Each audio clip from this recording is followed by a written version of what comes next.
Hi, my name is Hina and welcome to Organizational Behavior 1215. Today we're going to be talking about leadership and the 5 concepts of leadership. So what is leadership? Leadership is a process that guides a team or individual to achieve a goal with their direction and motivation. The 5 key concepts of leadership is the trait approach, behavioral approach, contingency approach, contemporary approach, and ethics and national culture. So what I'm going to be talking about first is the trait approach, and the 6 characteristics that leaders should have is intelligence, extroversion, conscientious, openness to experience, self-esteem, and integrity. These leadership traits help organizations select the appropriate candidates for the high-level positions. So the first one is integrity, and that includes someone who is honest, trustworthy, reliable, and has ownership of their mistakes. So that means someone who does not put the blame on anyone else for their mistakes, doesn't hide their mistakes. This shows great amount of integrity in leaders. So the next one is intelligence. So we already know that leaders have a high IQ, otherwise they wouldn't even be considered as a candidate for a leadership position. So the most effective leaders have high emotional intelligence. So that includes self-awareness, motivation, empathy, and social skills. So basically someone who demonstrates the ability to control their own emotions, understand other people's emotions. Elon Musk is a great example of that. So then the last thing that we're going to be talking about is self-esteem. So self-esteem is someone who shows confidence, means they come to work, they know exactly what they're doing, they know how to do everything. The next one is exudes positivity, self-worth, and someone who is supportive to their subordinates. So that's everything for trait approach. The next thing we're going to be talking about is the behavioral approach by Daria. Thank you.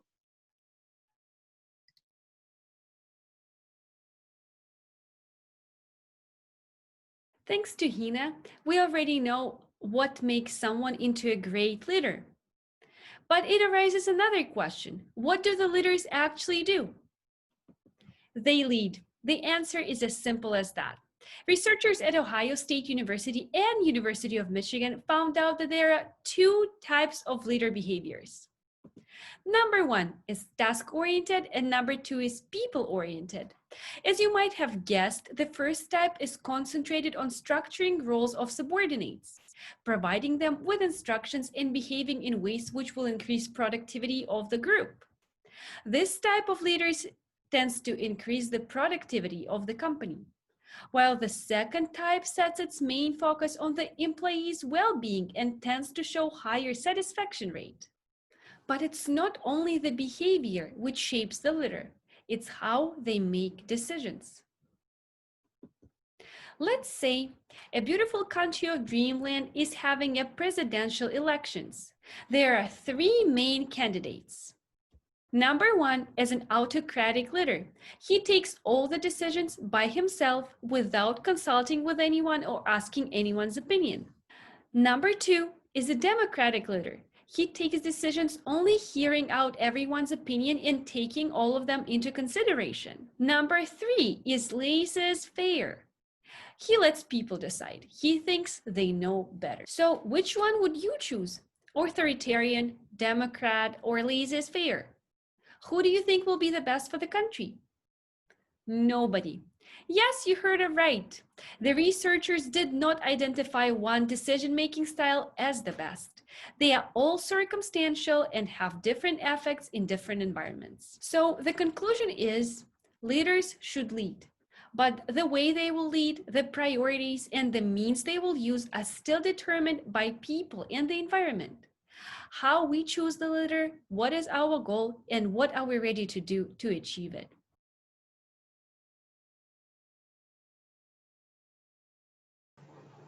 Hi, so I'm going to be talking about contingency approach.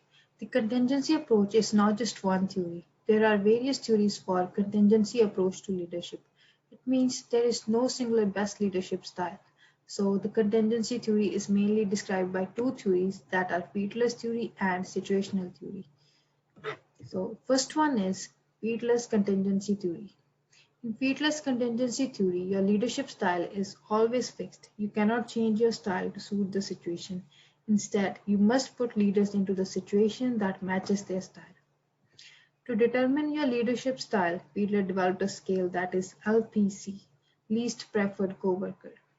The person with high LPC has people-oriented personality, and the person with low LPC has task-oriented personality. In both the conditions, people work according to their own natural ways. In relationship-oriented people, the relationship-oriented people focus mostly on building relationships and managing conflict to get things done, while the task-oriented people focus mainly on projects and arranging teams. Fiedler has given us this table to determine if we have the right style to deal with the situation that we are facing. This table has given us the combination of situational factors.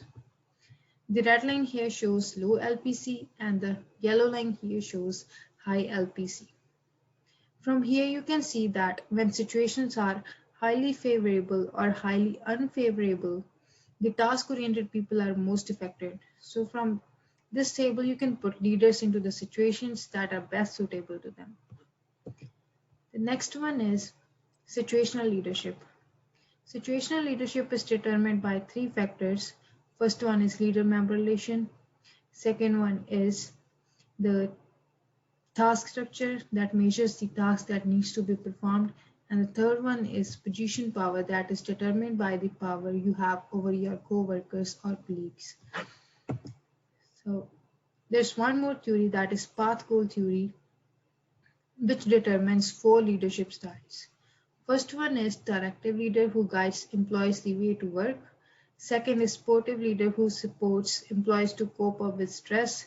Third is participative leader who make decisions. And fourth is achievement oriented leader who set goals and encourage them to reach that goal. That's all for me. Thank you.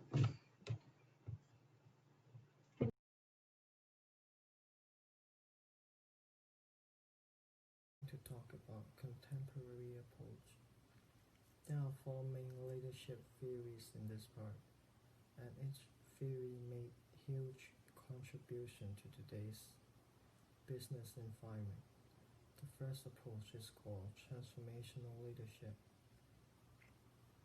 This theory is to get employees' respect and trust to the leader and motivate them to contribute to the company. By assessing this approach, normally a leader needs to have a charismatic personality, inspirational motivation, intellectual stimulation, and individualized consideration. To become a great transformational leader, a leader needs to stay positive to their employees and lead them to succeed. Second, inspire employees when they need help. Finally, try to encourage or stimulate employee when necessary. The next theory called transactional leadership. This approach is based on contingent rewards, active management, and passive management. In this theory, a leader needs to reward his employee for their achievements. Also, a leader needs to make sure the employees can concentrate on their work without any distribution. Next theory is called servant leadership. This approach requires a leader to develop employees to achieve their goals.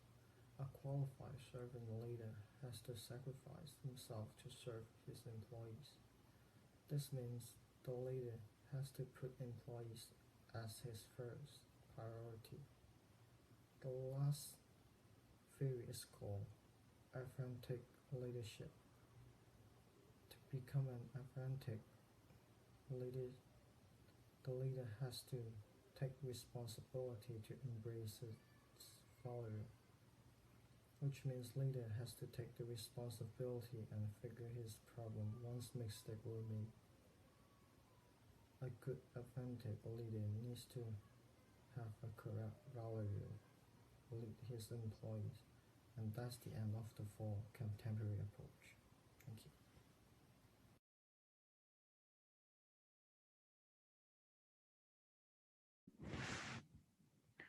Ethics and national culture. Ethical decisions are complex and even to people who are motivated to do the right thing. The moral component of a decision may not be obvious. The level of ethical leadership was related to job satisfaction, dedication to the leader, and a willingness to report job-related problems to the leader. Leaders influence the level of ethical behaviors demonstrated in a company by setting the tone of the organizational climate. Leaders who have high levels of moral development create a more ethical organizational climate. By acting as a role model for ethical behavior, rewarding ethical behaviors publicly, punishing unethical behaviors, and setting high expectations for the level of ethics, leaders play a key role in encouraging ethical behaviors in the workplace. Finally, in some cultures, good leaders are paternalistic. These leaders act like a parent to employees to give advice, care for them, and get obedience and loyalty in return. Given all these differences, effective leaders should develop a sensitivity to cultural differences and adapt their style when they work in different societies or with people from different cultural backgrounds. It seems that flexibility is an important trait for global leaders. People get their cues for ethical behaviors from leaders. Therefore, leadership characteristics and style will influence the behavior of employees and demonstrate more contemporary approaches such as servant leadership and authentic leadership explicitly recognize the importance of ethics for leadership effectiveness. Some leadership traits seem to be universal. However, traits such as how confident leaders should be and whether they should be sacrifice themselves for the good of employees and many others are culturally dependent. In the end, everyone has different thoughts and approaches towards leadership, like everyone shared their thoughts.